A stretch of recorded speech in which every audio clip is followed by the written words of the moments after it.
Friends, welcome back to my channel Payel's kitchen. আজকে আমি তোমাদের সাথে খুবই সিম্পল একটি রেসিপি শেয়ার করব। আমার আজকের রেসিপি চিড়ে নারকেল মাখা। তাহলে চলো শুরু করি। আমি প্রথমেই লাল চিড়ে নিয়েছি, তোমরা সাদা চিড়েও নিতে পারো।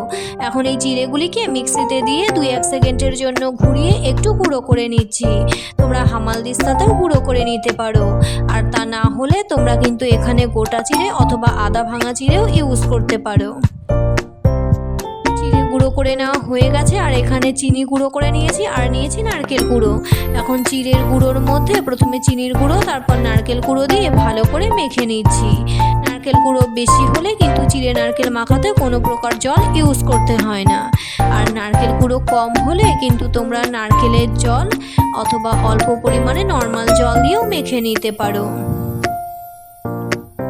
চিড়ে নারকেল মাখা আমার কিন্তু এখন রেডি।